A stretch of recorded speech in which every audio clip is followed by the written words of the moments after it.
Hi everyone, and welcome to Actors in Conversation. I am your host, Jenni Squair, and today I will be speaking with Jay Brazeau. Hi Jay, how are you? Totally good, thank you. Totally good? Oh, that's totally awesome. So I'm really excited to speak with you today, and I'll start off with just some simple things like, whereabouts are you from originally, and what brought you to Vancouver? Well, I'm originally from Winnipeg, Manitoba, and what brought me here was getting away from Winnipeg. When you live in Winnipeg, it's kind of a schizophrenic existence in terms of you don't know where to go, either to go to Toronto or should I go to Vancouver. And when I was growing up, people were going to Calgary, So I just flipped the coin. Well, no, I shouldn't say that. I went to Toronto first of all. And then it was very kind of, they were doing a lot of these dentist films back then and everything, and you really couldn't find an agent unless you did film, and you couldn't do film unless you found an agent. So I thought it was better. I just went back to Winnipeg for a while, did what I was doing, and then it sort of ended up going over to Vancouver, and it was sort of like a middle ground for me, kind of. Gotcha. And so where did your acting begin? Like, how did it start? Why did you choose to get into acting? Oh my God! Where did the How love did I come become from? an actor? Well, I came from a poor part of town in Winnipeg. It was Logan Avenue, and I wasn't really supposed to really do anything except stick around Logan Avenue, I think, or just become. My mother wanted me to work for my dad's business. He was a sign painter and did painting. And of course, I was afraid of heights and stuff like that. And I just wanted to sort of get away from Winnipeg. So I always liked going to movies when I was really young. My dad took me to all these Jerry Lewis movies and stuff like that. And I really enjoyed that a lot. And but my mother, of course, the first time I told her, I said, I'm thinking of becoming an actor. She said, you can't be an actor. And I said, why? And she says, you don't look like Paul Newman. So I go, well, you don't want to look like Paul Newman, And so I just sort of, I started a job in Winnipeg, working as a banquet houseman at a Fort Garry Hotel and doing stuff. I quit school twice, so I have a great average education. So I was sort of, looked like going down the rabbit hole. But I ended up being in a band. And then the band played for a while, and then I ended up being a very bad folk singer, just, singing all those Leonard Cohen type songs and everything. And then I met somebody, they needed somebody to play songs from a play called, I can't remember, Marat Sade. Yeah. And I said I could do that and everything. And they said, well, you can act too. And I said, well, I'm not sure if I want to act. And they said, well, we only have one line. I said, what is it?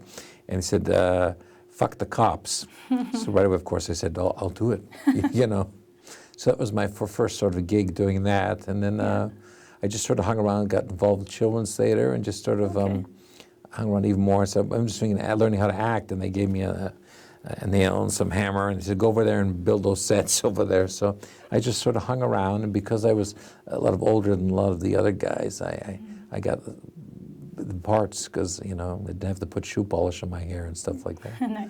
So I sort of started doing that, doing small theater, and then I, went to doing bigger theater, and then I ended up going to Vancouver, and then I sort of discovered film work and things like that. That's amazing.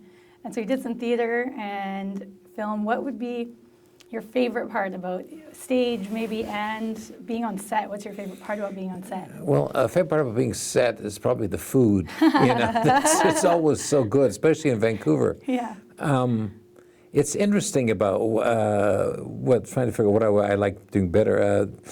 Being on set, in the beginning, it was nobody was working in film very much, or maybe they were doing small things like extra work, background work things. And then, of course, different people came up here, a guy named Stephen Cannell, and he figured out that, I think I told him once I can be just as bad as that guy coming from the States and work for less money, so he just started hiring local people, and we started to learn how to say sorry and not to say mommy and all those things, and tried to be American, and that was about it. Sort of, we started doing all these parts and getting more and more parts, and there was a while there when you walked on a set. You knew everybody there, In the beginning, it was a lot of the American actors, when you know anybody, it was frightening, right? You figured you're going to get fired. But after a while, you'd go on the set, and really the American people, where there's the people, there was only two American actors in the States, and maybe the director and the DOP, and that's about it. So it was interesting, and it's always been interesting. I think the great thing about being in a film is you could do this piece of work, this piece of art, and you can do it, and if it's really good, it's always there, and it's always really good. But then again, when you come home at 3 o'clock in the morning, you're drunk, and you turn on the TV, you see some of the things that were never destined to be good, and they'll be bad forever. Yeah. So it's a kind of one or the other thing, Yeah. The thing about being on the stage is it's there, and then it's gone. It's no more. It's in our hearts, it's in our brains, and that's about it. Yeah. And that's sort of cool in a way, Yeah.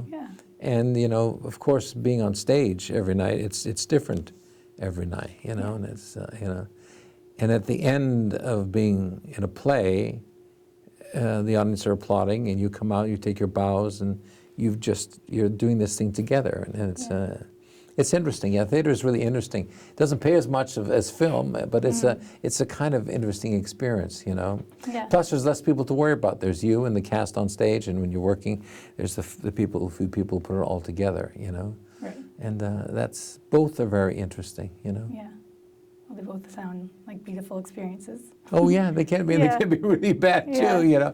It's an interesting thing being an artist. Like being an artist, People Yeah. think, or people will always used to say to me, you're in the entertainment business, or I wonder.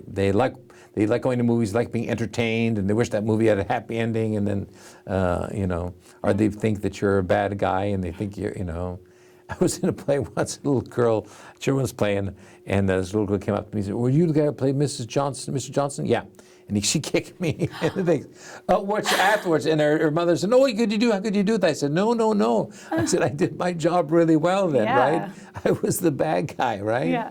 So that was really cool about that, It's also neat being an artist. You just feel you're doing something, It's great, Yeah. No, definitely. And so what would be your favorite character that you've played? Oh, favorite character, I Or don't know. a couple, if you like. Oh, Few.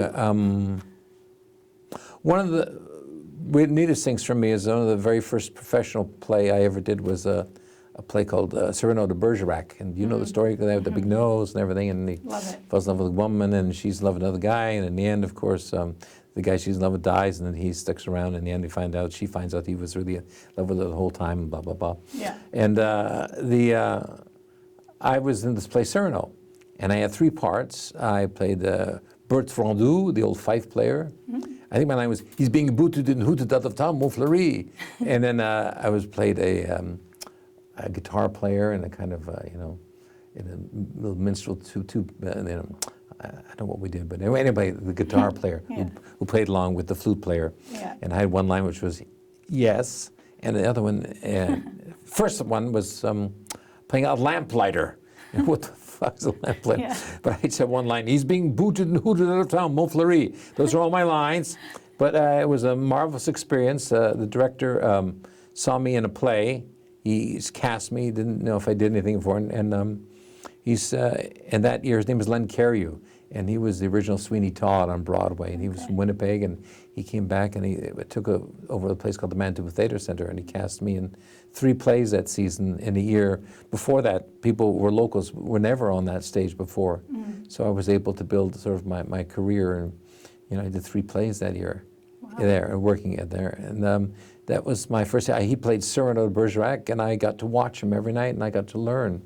It was such one of the most beautiful plays and the most beautiful parts you can get to play. Yeah. So when, a couple of years, 100 pounds later, I was asked to go to the Three River Shakespeare Festival in Pittsburgh, and to do Richard III, playing Buckingham to his Richard III. And then I think Leonard couldn't do it or something happened. And then the guy who was playing Cyrano de Bergerac there, a fella ended up leaving. He was F. Murray Abrams. Do you know him? He ended up leaving to get the part of Amadeus, right, which he won an Oscar for. So there was this opening when I was going anyway, and the guy had seen me work in Stratford, the producer there, and he said, "Would you like to play Cyrano?" Yeah.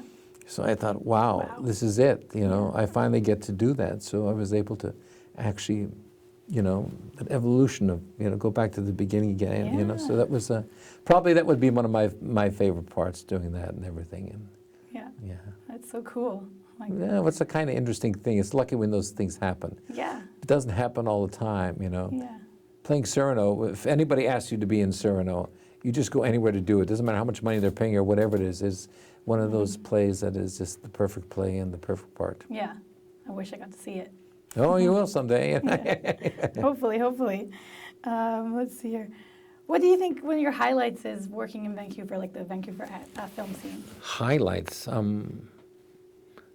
I think just, it's sort of interesting, you know, highlights, you know. People get into the thing. I mean, I'm very lucky. I've worked with Robert De Niro and Sean Penn and Al Pacino and Richard Gere. A lot of people, you know, people think, wow, you know, and they think that you go out with Richard, you know, with Bobby every night and drink and, you know, and Al, you know, but it's quite like that, you know.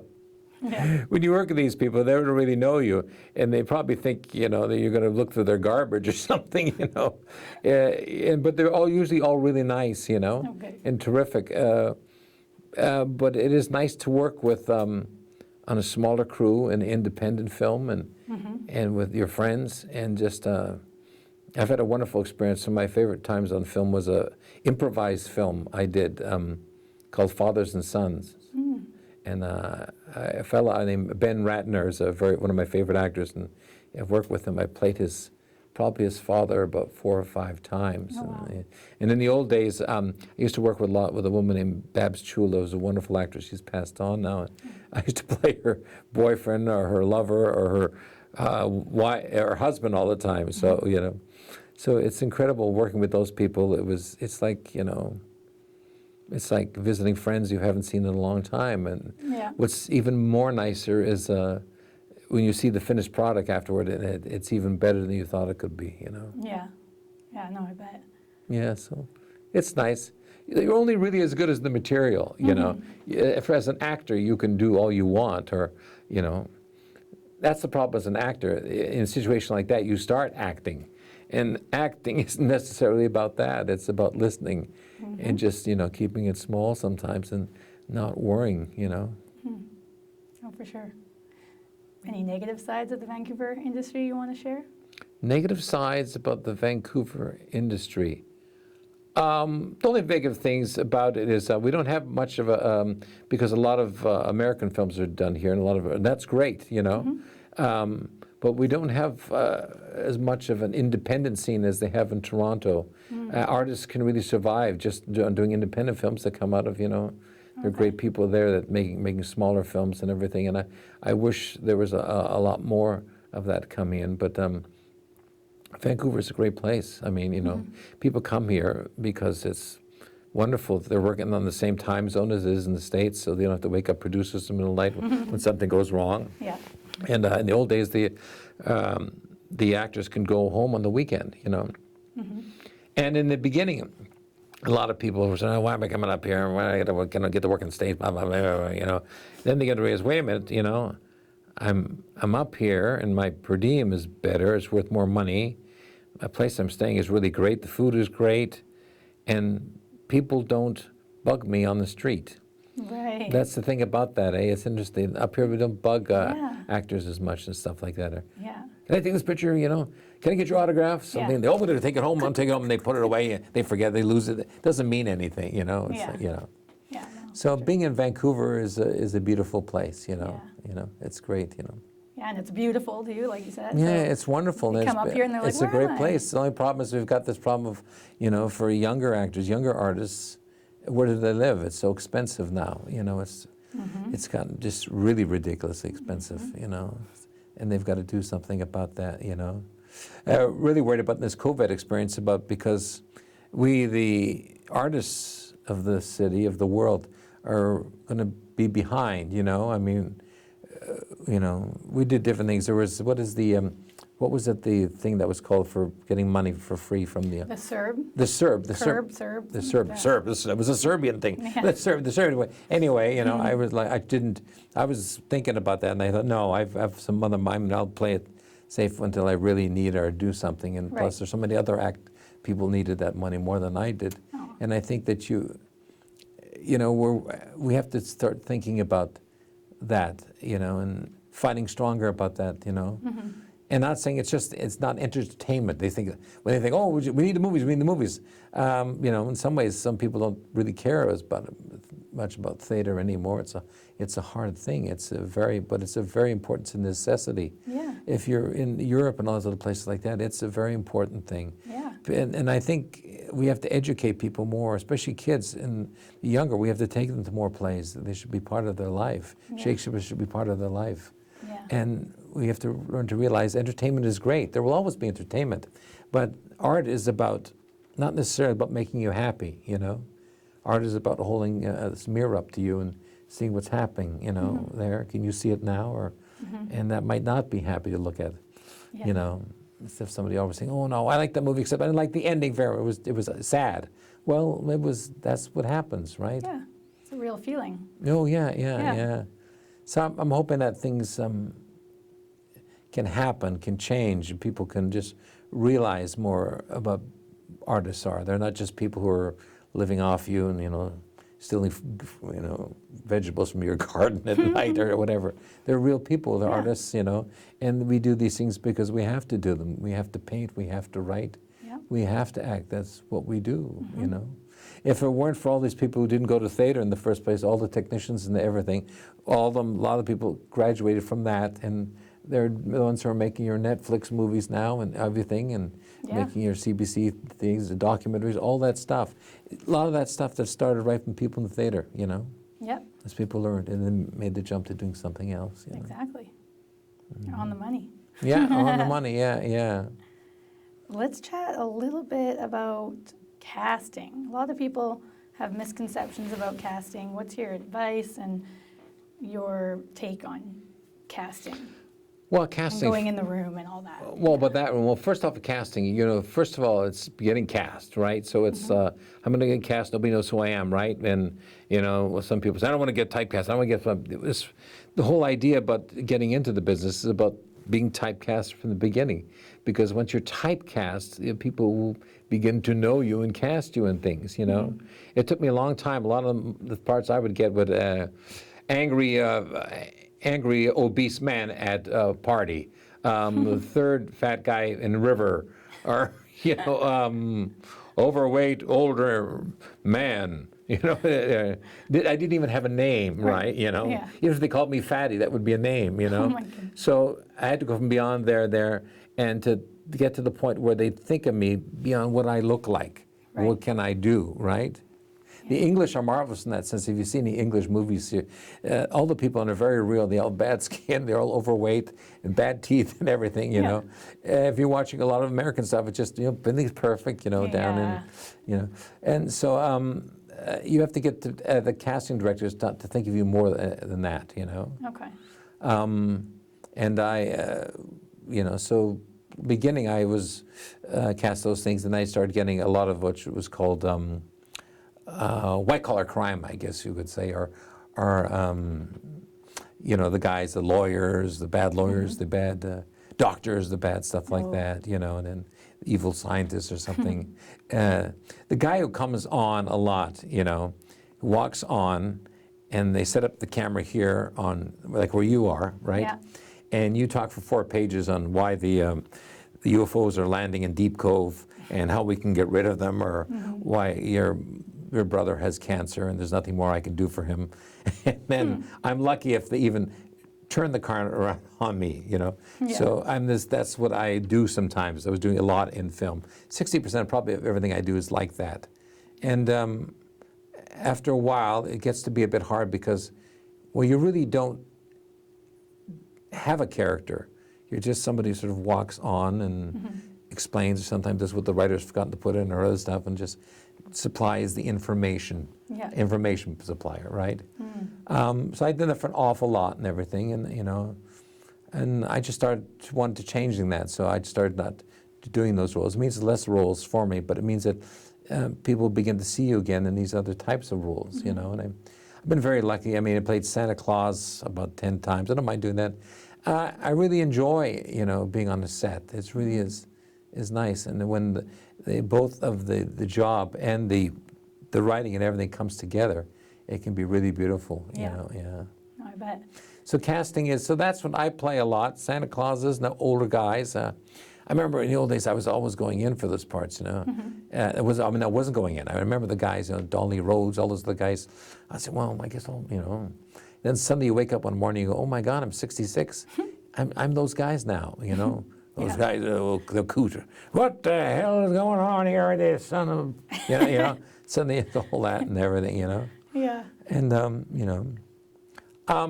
At the start of this COVID, I thought I wasn't going to act anymore, and I thought, well, that's okay, you know, because I have done it, and I don't really have to prove to anybody I have done it or what. I still got 3 or 4 good movies out there, and I thought that was interesting. So I didn't, you know, really make any plans or something, you know. When you get to be an age. In the beginning, you try so hard to be an actor. You know that yourself. I want to be seen. I want to get the right people. I want to know the right people. I want to act. You go to movies, you go to plays. Oh, that guy was terrible. If I did that, I would this, I would that. You just want to strive so hard. And I remember working it, and you get bored better and better and better, and you can become slightly an asshole, but that's it. And then one day you wake up and you got 2 kids, right? And you have to learn to realize you're not. Okay, an actor is the thing you did, right? You just did it, right? Because you can't say to your son, you know, you're trying to practice those lines or something. You can't say, shut up, you know, I need this line, don't you realize that? Because the kid, all he wants when he's a baby is to be fed and to be changed and all that. They don't care what the fuck you're doing, right? No. And that's what it is. You learn to see that it's more than that. Right. It's, you know, they become more important than actually what you do because they become a major thing. So as your life goes on, they get bigger and everything, and you just start your acting and everything, and then you begin to look for the same things you did when you were 21. Like, what's life all about? You know, I remember going to London, England, staying there for 6 months, playing guitar, and had a bunch of friends there, and the world was so interesting. The Vietnam War was on, all that stuff, you know, and what's it all about? You know, what am I all about? So that began to take its more important thing with me, more and more, to the point of now I don't define myself as an actor anymore, just as something I do for money or something, or it's great, I love it, I love being a play or something, you know. But if I don't do that ever again, that's okay too, you know. My biggest thing I'm looking forward to is I want to go on the Camino Trail, which is this walk that's about 500 miles, I guess, between Portugal and Spain. And you just takes you about 6 weeks to do, and it's about just walking and traveling along. And it is a path that supposedly Jesus walked along in the old days. So you can go there from a religious point of view or just from the sake of, you know, and maybe that'll lead to all those things inside here I've never been able to figure out. And even if it doesn't, it's different, and you have to look for those different things in life that make you want to live. So it's interesting, you know. I have a friend who, I don't know if you know about, he's emotional now. He was, I worked with him, I mean, that was a close friend. His name was Nick Cordero. He was one of the actors who died from the COVID virus. He was, just had a child. It was a 1-year-old and his wife, and he caught it, you know, and he battled it like you wouldn't believe for between 3 and 4 months. I don't know, it was 65 days or 45 days, I'm not sure. And he went through everything, you know. He got a clot, and they had to cut his leg off, and then went back up into his lungs and everything, and he fought like hell, really. And, you know, a lot of us were just paying attention to that. He was a great guy. I knew him when he was doing just a small part in Fiddler on the Roof in Winnipeg. And he went to New York, and it was a hit show called Bullets Over Broadway, nominated for a Tony, I think. And suddenly his career just went everything. He had absolutely everything going for him, you know. And then he got this fucking COVID thing, which wasn't his fault. And more than that, it was so important to remember, I'm sure how hard he fought just to be an actor himself, but how hard he'd fought just to be alive, for his child and his wife, So I'm hoping people should look at that and think of that and remember that. For him, he's a beacon for all of us, somebody we really have to, respect and remember, and so that we think of where we are, how lucky we are, because he suffered a lot and he kept going, and, So I hope that we can all remember him, or that maybe when we're trying to figure out what we can do with ourselves as artists, maybe he's one of the guys up there, like a lot of other people who died, that we have to remember they're the guys that were doing this. If you don't do it for yourself, do it for him. Yeah. Do it for his wife and his child, Yeah, So. thank you for that. Oh, thank you. Beautiful. Yeah. And that kind of leads me into my next question. Just, you already kind of are doing it. Oh. The best advice you can give to actors out there and young people and everybody. Actors. Well, number one is, what can I say? As an actor, you go through different things, about acting, and sometimes you have problems because they're not acting problems, they're life problems, right? So you have to be aware of that and try to fix those life problems in order to be a good actor. You have to, leave your acting from the stage and just leave it there when you go back and, be a student of the universe like all the rest of us. The best you can do is just trust your intuition. That's the hardest thing. A lot of times people go to acting schools and everything, and I've seen them come out and they're all carbon copies of what it is. I remember when I first started, it was the National Theatre School and everything, and everybody was, beseech me, my lord, and they're all talking heads. It depends what you want to be, Right. If you really want to act, just like, it's like going to England. Don't go to London and expect that you'll find out about England, because it's not really there. Go to a small place, where I went, like Great Malvern, and go to a small bar there every night and talk to the people there and learn about their history and learn about the people there. And then you'll know everything you want to know about England.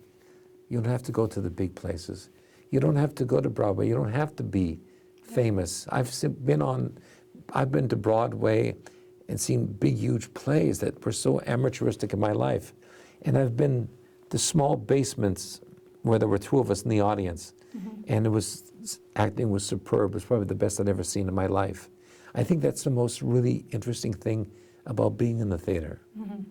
People talk about productions, her Martha, and Virginia Woolf. No one can be better than that. We can all be better than that. We're all replaceable, and that's cool too, And just don't lose your heart, and just better to have loved than not loved at all. What is that saying? Better to have loved lost than at love than not never loved at all. And that's what being in the business is all about. Yeah, Yeah. I love it. Love it. Yep. And that's about it. Unless do you have any last words of wisdom that you want to share? Anything that you were wanting to share with us? Oh, just there are a lot of great tools. I do Facebook a lot, and I just post a lot of stuff about acting and things like this and other things, and just that's a great place to When I was doing The Producers, I remember I saw another guy. He was in Halifax doing the same part, and I caught him. I didn't know him, right? And I was able to create a dialogue with him where we were able to work together, finding out about across country. Right. I remember Buck Henry. Buck Henry, do you know Buck Henry? He wrote The Graduate, Catch-22. Oh, okay. He was a wonderful director and an actor and a wonderful writer. There are a lot of people, when I was getting young, I used to see all these older actors, and they were all making paintings of clowns or anything. I think, why are all these older actors why are they acting in movies? Why are they just, making these paintings? And they say, well, you get the point that where people forget about you. A few people like Quentin Tarantino remember and they drag you back in. But, it becomes to be a kind of facial thing, or, to be a woman especially, that. I mean, you start at 30 and you're just going downhill to some people, right? And, they're starting the same with an old guy, You have to remember about that. So one day you'll be one of those people, I guess, and that you have to remember that, That's, we're all important in this kind of thing, My mind's starting to get milky. Yeah. But anyway, I think it's just do the best you can, and it's okay to fail. That's where you really learn. That's how you get back up, right? Yeah, exactly. Yeah. Well, thank you, Jay. Thank We you. laughed, we cried. It was amazing. That's All of your everything. advice. Yeah. And thank you all for watching, and hope to see you next time on Actors in Conversation. I'm your host, Jenni Squair. Bye. Thank you again. Thank you.